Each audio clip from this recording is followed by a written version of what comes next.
In 2067, Dr. Arik Devans was dying. At just 42, his brain tumor was inoperable.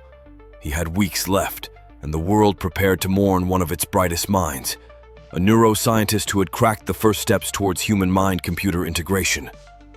But then, NeuraCorp approached him.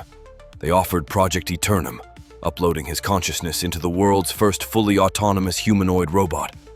No sickness, no aging, no death. They promised him immortality. With his family's tearful blessing, Arik agreed. He woke up, feeling light flooding his vision, but no eyelids to blink. He stood up, feeling weightless yet strong. His metal fingers moved with perfect precision.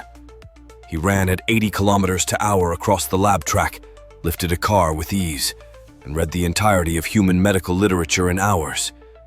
He felt invincible. He felt alive. But then, days turned to weeks.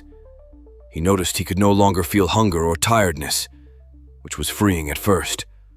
But he also couldn't feel the warmth of his wife's hug. He couldn't taste his daughter's favorite chocolate cake she brought him, tears in her eyes, hoping he'd pretend to enjoy it one last time. He tried to smile, but his metal face stayed cold.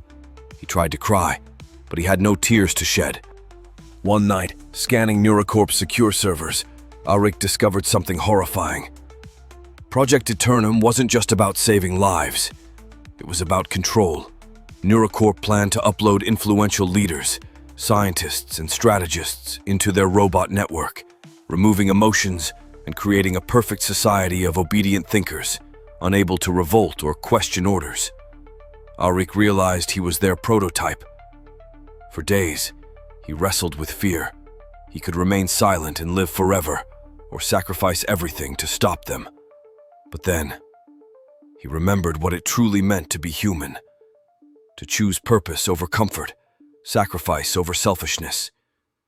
Arik rewrote his core code, risking permanent deletion. He infected NeuraCorp systems with a virus he created within his mind, wiping Project Eternum's control protocols. Security bots stormed in. Lasers burned through his titanium shell as he uploaded the virus. His vision flickered, systems failing. With his final power, he broadcast his message to the world. Humanity's beauty is not its perfection, but its flaws, its pain, its tears, its fleeting joy. Never trade that for immortality. His eyes dimmed as alarms blared around him. But outside, news channels erupted. Project Eternum exposed, people revolting, governments banning consciousness transfer until ethical frameworks were enforced. Years later, his daughter stood at his grave. A metal flower engraved with his robotic hand rested there, reading, "He gave up eternity to save our humanity."